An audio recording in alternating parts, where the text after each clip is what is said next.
नमस्कार, मी Neha. Deshonnati news bulletin मध्ये आपलं स्वागत आहे. जाणून घ्या आतापर्यंतच्या ठळक घडामोडी.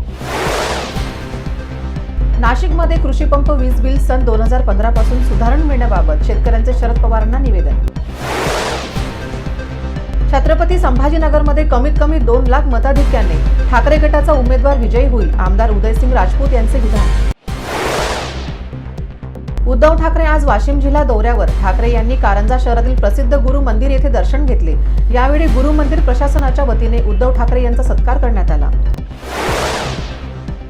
हिंगोली जिल्हा हा हळद उत्पादक जिल्हा म्हणून ओळखला जातो. सध्या हिंगोली जिल्ह्यात हळद काढणी कामाला वेग आला असला तरी वातावरणातील बदलामुळे उत्पादनात घट येणार असल्याने शेतकरी हवालदिल झाला आहे.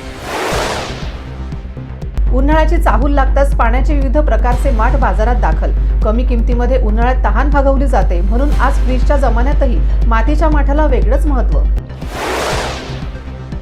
हिंगोली जिल्ह्यात सिंचनाची सोय कमी असल्याने येथील शेतकरी कोरडवाहू ज्वारी पिकाची लागवड करतात. सध्या ज्वारी कापणीच्या कामाला वेग आला आहे, मात्र यावेळी अवकाळी पाऊस, बुरशीजन्य रोगाचा प्रादुर्भाव यामुळे ज्वारी उत्पादनात मोठी घट येणार असल्याने शेतकरी संकटात सापडला आहे.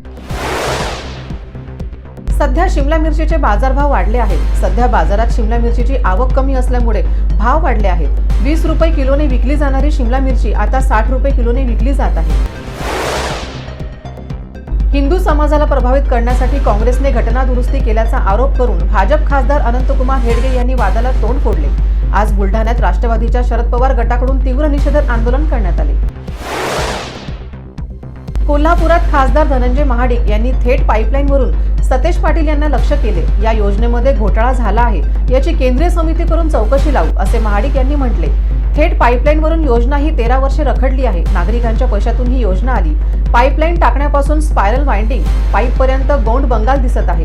पंतप्रधान नरेंद्र मोदी, गृहमंत्री अमित शहा व संबंधित खात्याच्या मंत्र्यांना भेटून केंद्रीय कमिटी मार्फत चौकशी व थर्ड पार्टी ऑडिट करू, असा इशारा खासदार धनंजय महाडिक यांनी दिला. मुंबईतील प्रदूषण नियंत्रण करण्यामध्ये महानगरपालिका आणि महाराष्ट्र शासन यशस्वी, शालेय शिक्षण मंत्री दीपक केसरकर यांचे विधान.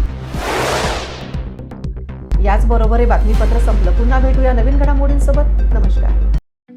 ठळक घडामोडींसाठी देशोन्नती न्यूज चॅनलला सबस्क्राईब करा आणि बेल आयकॉन प्रेस करा. मुंबई, पुणे, नागपूर, मराठवाडा असो का विदर्भ, राजकीय, सामाजिक, शैक्षणिक क्षेत्र असो का क्रीडा, सर्वच घडामोडीचे विश्लेषण पाहायला विसरू नका.